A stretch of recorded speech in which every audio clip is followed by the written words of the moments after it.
Hello everyone, this is Faith. I find it interesting that Guy Fawkes outright decided to sit there and say that Chanel and Brandt are part of some cult. But I don't know, it seems like a much more cult-like mentality to condemn anybody who does not see the supernatural Bible changes.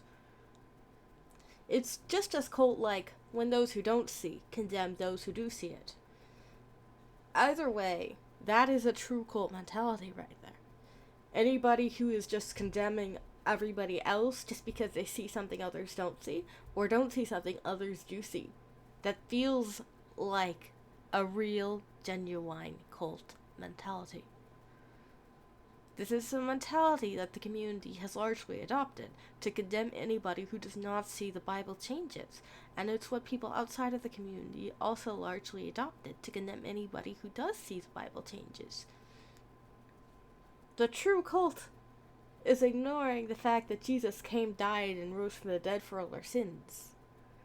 The actual cult, the actual genuine cult, is trying to make salvation about anything other than what Jesus did for us on the cross. And there are an awful lot of Christians out there who do try to make it all about anything and everything else. Well, they ignore what Jesus did.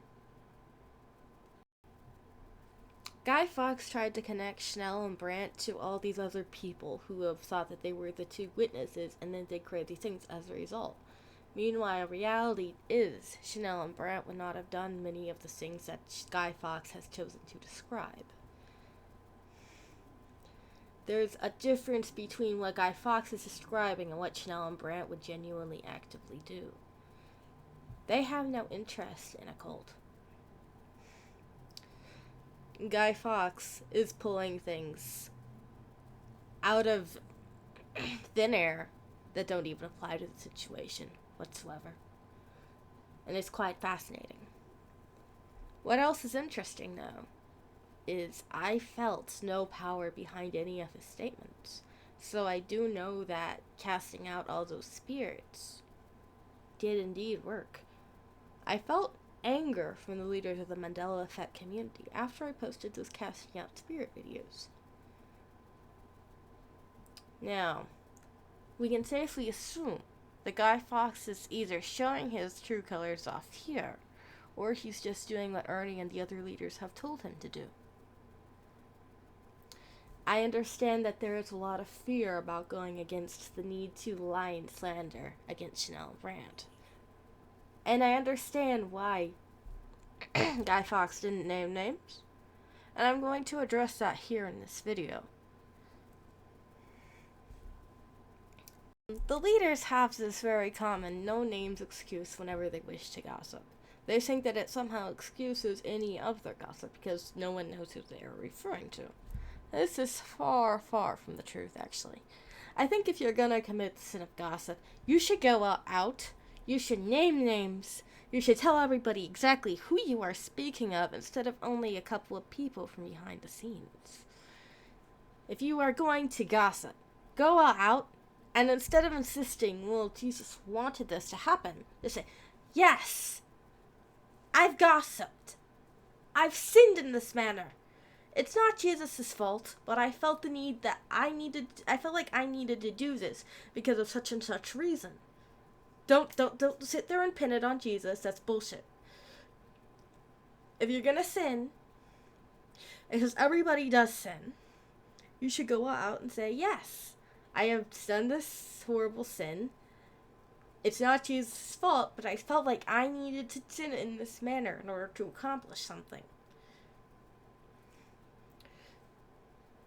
Now, the reason they don't do this, the reason they choose not to do this is because Christians can, well, be petty.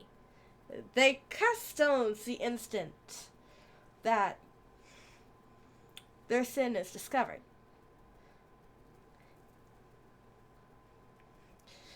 They begin casting these spiritual stones all at each other and have all these justifications for why this is acceptable. And meanwhile, Jesus is actually the only one who was qualified to cast such stones, and he never did. He said that he who is without sin cast the first stone.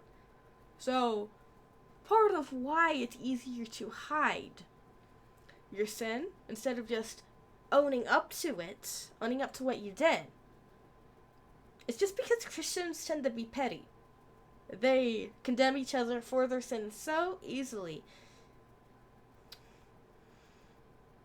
So it's just easier for the leaders of this community to hide behind the no names excuse. Because then it's harder for you to know who's actually being talked about and what sin it, and it's also harder to recognize how the sin is being committed, even though the sin continues to be committed. It's interesting, really. Now that all of this has been addressed, can everybody just acknowledge that they're all guilty of the sin of gossiping now?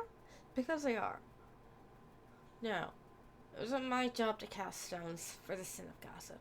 Of course not. And perhaps I have been a bit guilty of casting stones about other lies, slander, and bearing false witness. Of course. I'm willing to acknowledge that. I'm not perfect either. I'm willing to acknowledge where I've made my mistakes. But the rest of the community seems like they're not mature enough to even bother to do something like that. It's ironic. They keep claiming that they're more spiritually mature than me, then show me how immature they are. Yeah. Am I mature? No. I'm not gonna sit here and claim I'm the most mature person ever. I don't claim that. Because I know for a fact I'm not. But all the people in the community who do claim that, well, they're being just as spiritually immature as they claim I am. So they're not really much better than me.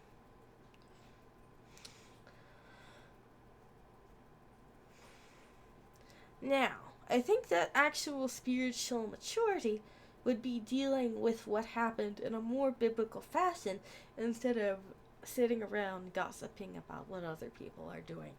But that is just what I think. Anyway, I think this video has perhaps been drawn out long enough. We'll see everybody next time. Thank you for watching.